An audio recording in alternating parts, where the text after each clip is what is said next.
Quisiera que tomemos un momento juntos e imaginemos algo. Vamos a imaginar de que hemos recibido una carta inesperada. Una carta en donde al momento de que la vamos a leer, nos dice que somos dueños a partir de este momento de una gran fortuna. Que un pariente nos los dejó. Y cuando recibimos esa carta, podemos pensar, ¿qué voy a hacer yo con estos recursos? ¿Cómo lo gestionaría? ¿Qué haría? ¿Cómo lo aprovecharía? Pero esta carta dice que no es solamente para tu beneficio y el mío, sino para que también ayudes a los demás, seas generoso y que por medio de lo que hagas con esos recursos, con esas riquezas, honres su nombre. Ahora tomemos este ejemplo con Dios, ¿sí? Y con este ejemplo pensemos en nuestro Padre Celestial que cada día nos da riquezas, nos permite administrar, nos permite ser mayordomo de nuestro tiempo, de nuestras finanzas, de nuestro cuerpo, de nuestra esposa, esposo, hijos, novia, novio. Y cada uno de esto o de lo que Él nos da, solo nos pide ¿cuánto? El 10%. ¿Que esa es señal de qué? De nuestra fe y de nuestra obediencia a Dios. Pero se ha preguntado, ¿cómo debemos gestionar ese 90% restante? ¿Cuál es mi responsabilidad en lo que me queda? ¿Realmente eso me pertenece? Déjeme decirle que no, hermano. Dios es el dueño del oro y la plata. Dice, mío es el oro y la plata. Y en la casa, el carro, los ahorros que tenga en su cuenta bancaria, no le pertenece. Dios es el dueño de nuestro cuerpo, de cada una de las cosas que Él nos permite disfrutar. Entonces ahora esto me lleva a que si yo no soy la dueña, ¿sí?, de estos recursos, ¿yo qué paso a ser? Mayordomo. Y en la actualidad podemos decir que esta palabra se ha transformado en administradores. Ahora, hemos estudiado, bueno, yo soy administradora de empresa y estudiamos y nos dedicamos y obtenemos hasta un título, somos administradores y eso indica de que Diana, sal y puedes hacer que una empresa sea efectiva, eficaz, que tenga liquidez y que se mantenga en el tiempo. Pero déjeme decirle que usted no necesita ese título para ser un administrador. El Señor nos ha dejado la responsabilidad y la tarea de ser administradores de lo que Él le ha dado a usted. Como usted es administrador, usted tiene que prepararse, tiene que estudiar y ejercer los principios básicos de la administración, que son planificación, organización, dirección y control. Y eso usted lo ejerce sin necesidad de estar estudiando. Claro, lo profundizamos, lo ampliamos los conceptos, manejamos dentro de la planificación lo que tenemos que hacer, pero en casa nosotros tenemos un presupuesto. En casa nosotros controlamos y organizamos qué debemos gastar, qué debemos hacer, qué debemos pagar en su tiempo y mantenemos el control de nuestras finanzas. Entonces, usted y yo somos administradores de lo que Dios, de los bienes preciosos de Dios. Vamos a hablarle así, de los bienes preciosos de Dios. Entonces yo le hago una pregunta en esta mañana, iglesia. ¿Cómo estamos administrando ese 90% que Dios nos da? Sabemos que el diezmo es importante y que Dios lo bendice. Pero ¿qué estamos haciendo con el resto? ¿Estamos glorificando? ¿Estamos honrando el nombre de Dios? ¿Lo estamos manejando responsablemente? Y en esta mañana quiero decirle que le traigo 5 puntos claves para que usted tenga y yo conciencia en la mayordomía. Porque esto es de reconocer, entender y tener conciencia de que lo que usted tiene en sus manos no es suyo. Usted es mayordomo, yo soy administradora, soy mayordomo, pero no soy propietario.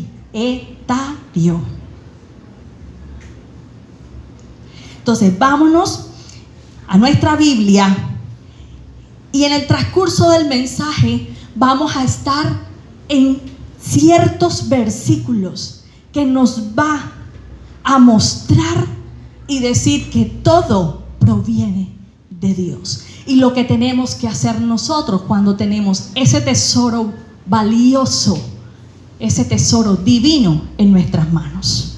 Vayan buscando en su Biblia Santiago capítulo 1, su versículo 17.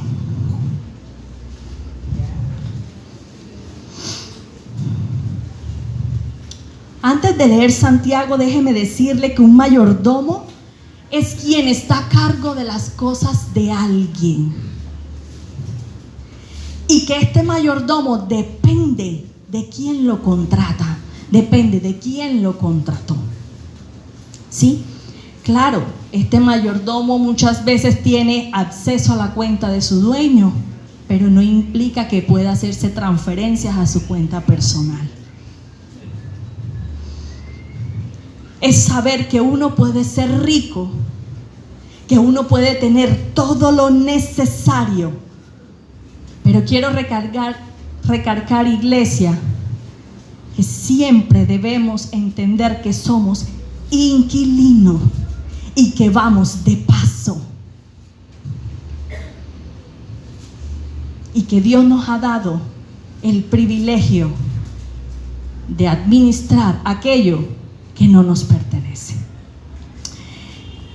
Entonces, el primer punto clave para tener conciencia de la mayordomía es reconocer la fuente de todas las bendiciones.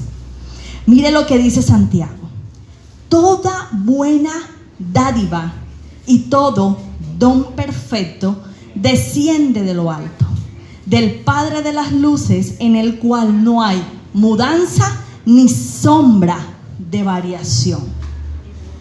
Cuando vemos la expresión buena dádiva, se refiere allí a cualquier cosa que es beneficiosa, a cualquier cosa que es provechosa, a cualquier cosa que es ventajosa para nosotros.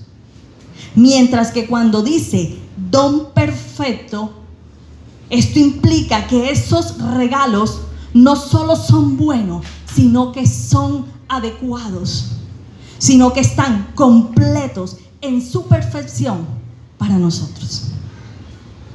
Luego dice, desciende de lo alto.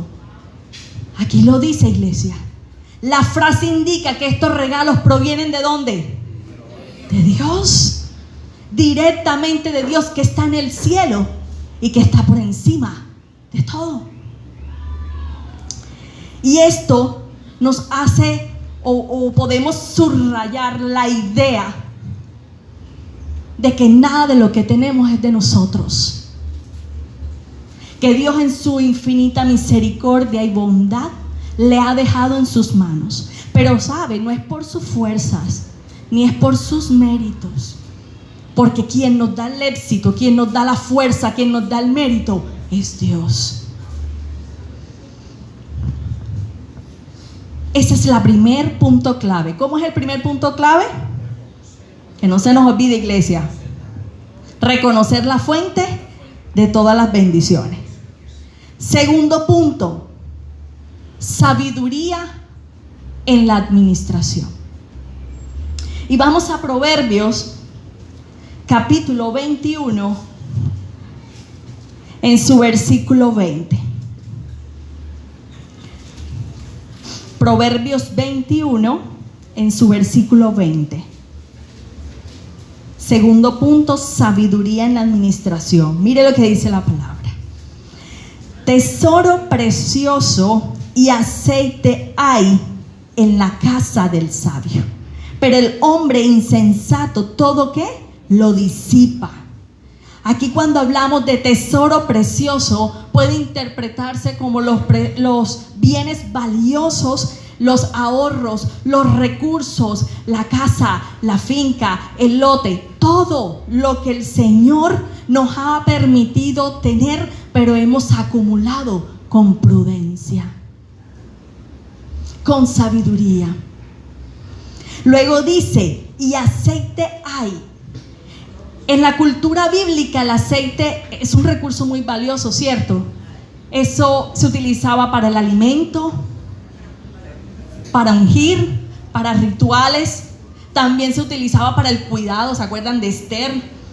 Para el cuidado del cuerpo, el cuidado personal. Entonces ese era un recurso ¿qué? Valioso. Entonces a mí eso me indica que eso es bienestar y preparación. Luego dice el sabio. Aquí el sabio administra sus recursos de una manera que tiene abundancia y seguridad. Y esto sugiere que la sabiduría en la administración lleva a la acumulación de recursos y a la planificación y estabilidad financiera. En este punto quiero darle dos datos importantes. Qué bueno es tener en casa y en cada lo que Dios nos ha dado para nosotros administrar planificación y ahorro.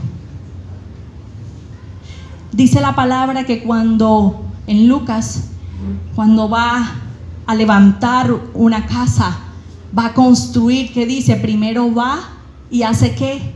El presupuesto y mira lo que se va a gastar, lo que tiene que hacer, si cuenta con los recursos para poder ejecutar y terminar, porque muchas veces ejecutamos pero lo dejamos a media, porque no hemos tenido una planificación. Muchos tenemos propósitos y muchos tenemos metas, pero conviértalos en metas y no lo dejes solo en propósitos. Luego dice, hay una palabra que dice disipa, ¿cierto? Y esto es el desperdicio o la malversación de los recursos. El insensato no solo aquí gasta de manera imprudente, sino que no mira las consecuencias a largo plazo de sus decisiones financieras.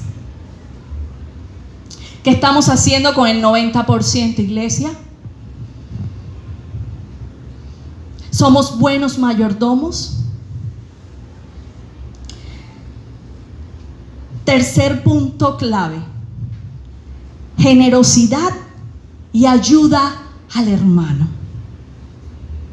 Y vamos a la segunda carta de Pablo a los Corintios, en su capítulo 9, en sus versículos 6 y 7.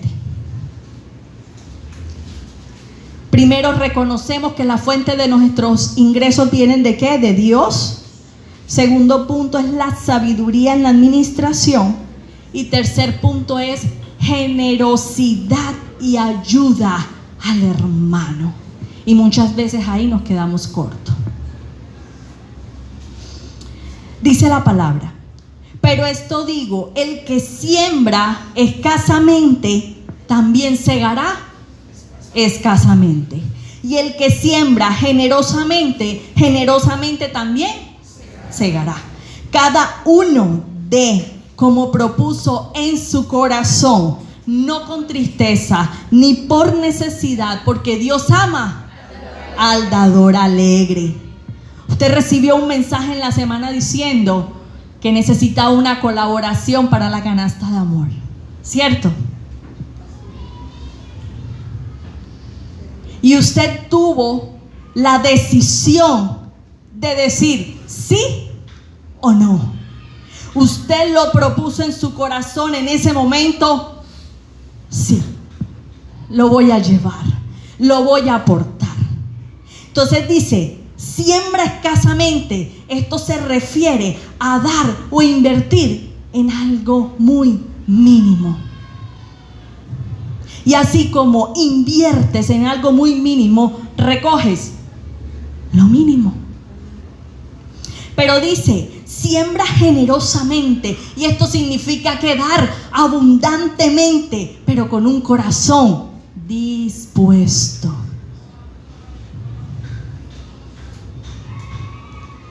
Todos podemos darle a nuestro hermano. Muchas veces, cuando venimos a la iglesia y tenemos vehículo, hay personas que nos quedan de paso en el camino. Hay hermanos de la congregación que nos quedan de paso en el camino y podemos decirle: paso por ti. Eso es dar generosamente por esa persona. Pero el Señor lo coloca en mi corazón y lo ejecutamos. Luego dice: como propuso en su corazón. Y es aquí donde esto sugiere que dar es una decisión personal. El dar no es algo por el cual te tienen que obligar. A mí Paola y su grupo no me obligó: Diana, tienes que traerlo porque si no lo traes no te abro la puerta del templo. ¿Cierto, Pao? Usted dispuso en su corazón en bendecir a aquellas personas que muchas veces se acuestan sin un plato en su mesa. Y que tanto usted como yo es bendecido en tener las 3 comidas en casa. Hay personas que no tienen dinero y solamente deciden comer una sola vez porque eso es lo que le alcanza en el día a la hora del almuerzo. Y en el medio, para poder aguantar un poco entre la noche, la madrugada y un poquito en la mañana. Lo he visto, hermano. Entonces, así como Dios es generoso, Él nos da abundantemente, porque Dios siempre nos da lo necesario y muchas veces más de lo que necesitamos. Y así como Él nos da muchas veces más de lo que necesitamos, así nosotros tenemos que tener en nuestro corazón la disposición de ayudar a ese hermano que no lo tiene, a ese hermano necesitado. Pero no lo haga público. Dice que usted lo dispuso ¿dónde? Calladitamente. No para que se vanagloríe. Luego dice: no con tristeza ni por necesidad. Y el acto de dar no se ve de, que valga la redundancia, dar de mala gana. Ni con tristeza, ni que mañana me va a faltar.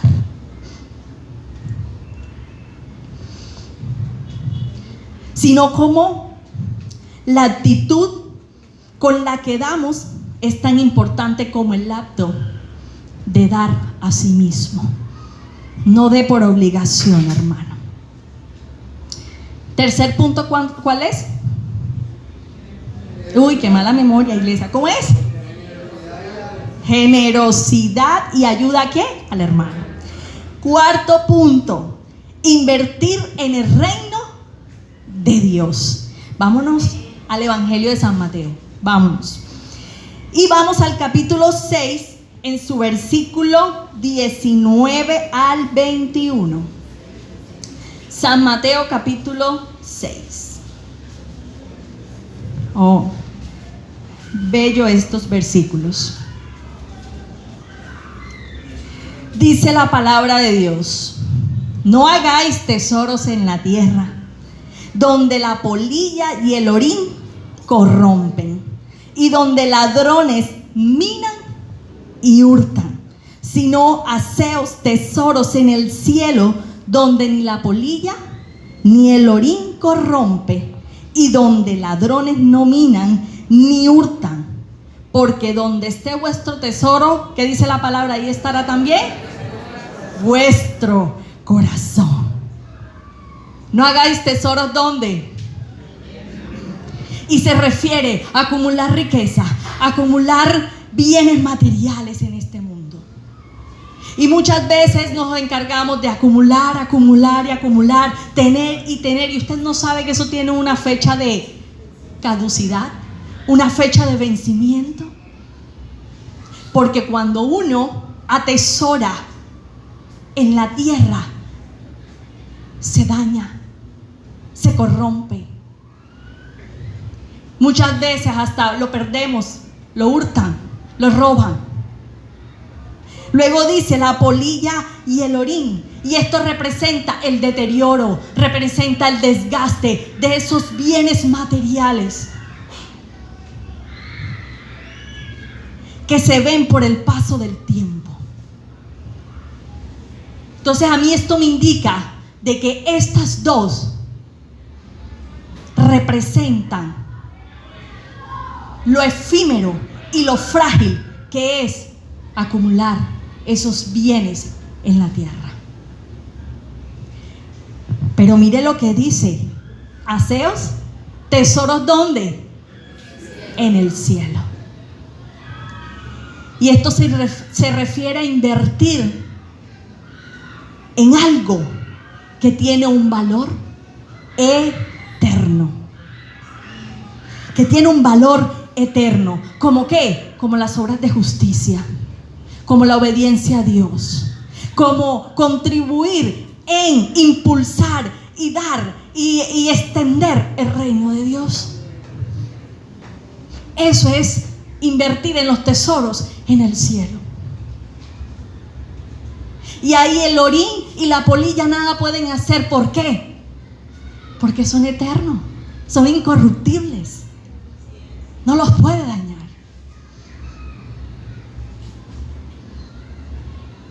Recuerde, nada de lo que tenemos es de nosotros. Somos administradores.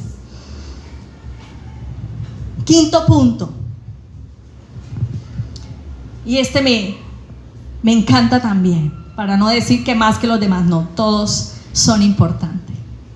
Pero el quinto punto lo he llamado contentamiento y confianza en Dios. Y vámonos a Filipenses, capítulo 4, en sus versículos del 11 al 12.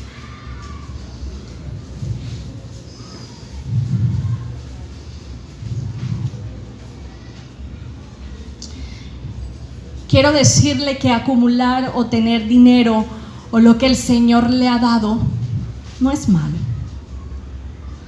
porque tampoco quiero que lo malinterprete. El Señor le da abundantemente a aquel que ha sido sabio en administrar sus recursos. Lo que dice la palabra es que, porque la raíz de todos los males es el amor al dinero, el cual, codiciando algunos, se extraviaron de la fe y fueron ¿qué? Traspasados por muchos dolores. La raíz de todo mal es el amor al dinero. Vámonos a Filipenses y dice, Filipenses 4, 11, 12. No lo digo porque tenga escasez, pues he aprendido a contentarme cualquiera que sea mi situación. Sé vivir humildemente y sé tener abundancia. En todo y por todo estoy enseñado, así para estar saciado como para tener hambre, así para tener abundancia como para padecer necesidad. ¡Wow! ¿Realmente cuando estamos en necesidad estamos contentos?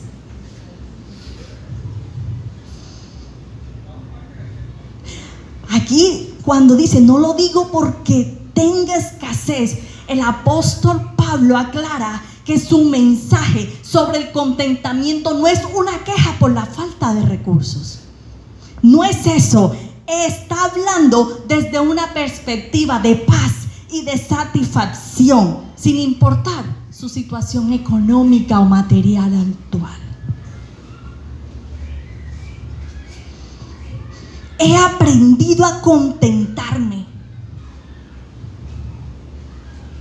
¿Sabes? Esto es algo que no viene naturalmente. Yo nací con eso. No. Aquí dice que el contentamiento es algo que se aprende. Y Pablo nos dice, sé contento, alégrate en la escasez y en la abundancia.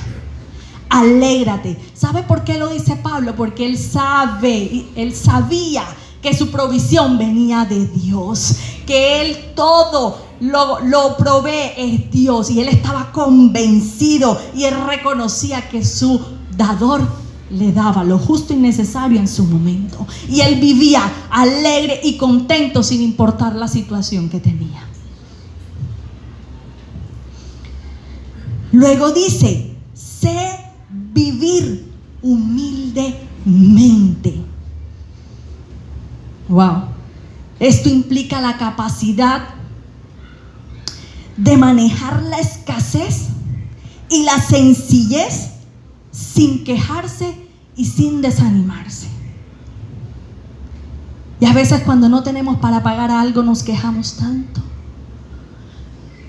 o nos da tanta tristeza y nos entra esa ansiedad, ese desespero en que no tengo para pagar, no sé cómo voy a pagar a Finia si no pago me corta la luz. Y todos hemos experimentado eso en nuestra vida.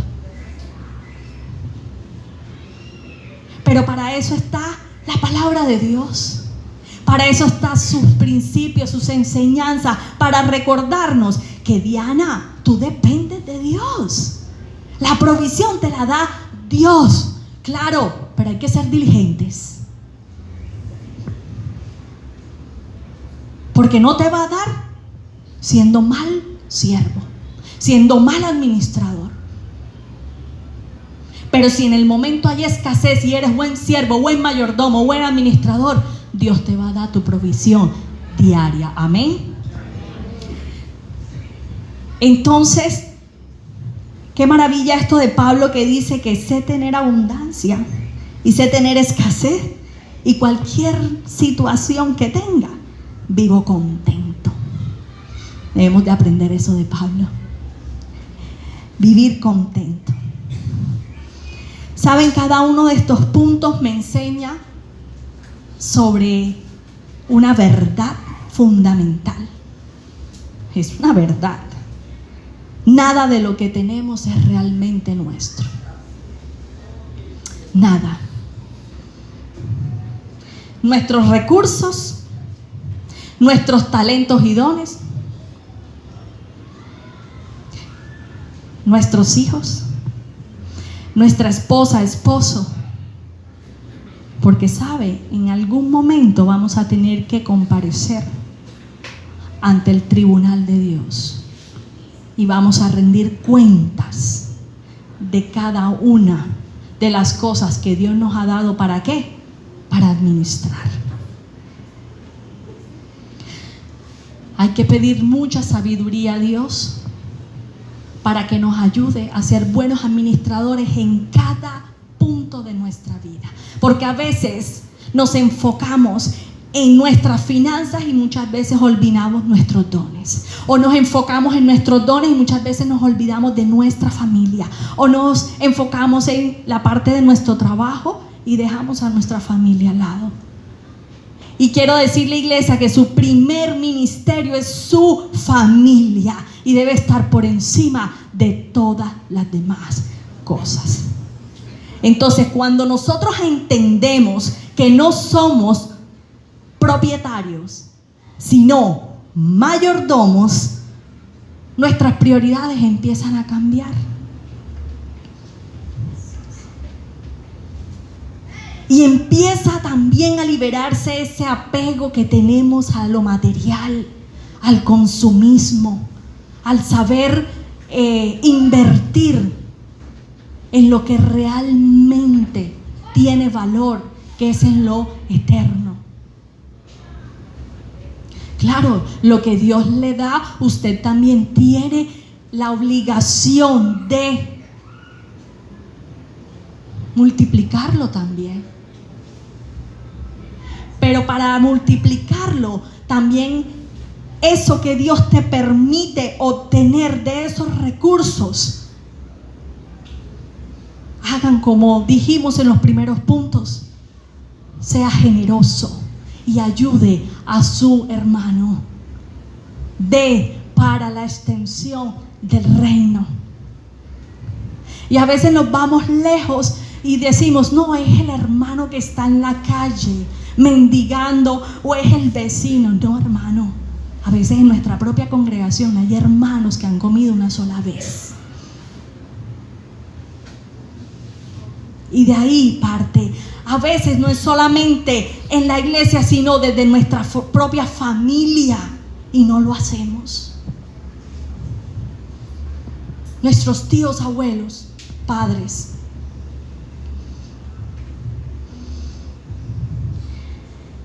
Entonces, cuando nosotros conocemos lo que es ser administrador, esto nos invita a tener una vida de propósito y de significado. Que yo estoy, Dios me ha creado con responsabilidades. Dios me ha creado para adorar su creación, para adorarlo a Él por lo que ha hecho, por su creación, por lo que ha colocado en nuestras manos. Porque solamente Él merece la gloria, solamente merece Él la honra. Y con lo que usted tiene, hónrelo. Honre su nombre. ¿Se acuerdan de la carta? La que recibimos inesperadamente. ¿Se acuerdan? Al principio. Si malgastamos o somos como ese hijo pródigo que se va y gasta todo aquello que su padre le ha dado y le pide que es su herencia, ¿cierto? Y se la malgasta. ¿Estamos honrando realmente a quien nos las dio? ¿Estamos siendo obedientes a la última voluntad de esa persona? Eso quiere Dios con nosotros, que nosotros seamos responsables y buenos mayordomos de lo que Él ha colocado en tus manos y en mis manos. Y ese es nuestro reto esta mañana, iglesia. A veces pensamos, ay, Diana, pero o de pronto sí, yo tengo una mala administración en mis finanzas, una mala administración en mis dones. Pero sabe, nunca es tarde para ponerse, para marcar la diferencia y hacer un cambio. Nunca es tarde, pero hágalo ya. Porque nosotros estamos es para honrar y glorificar el nombre de nuestro amado Jesús.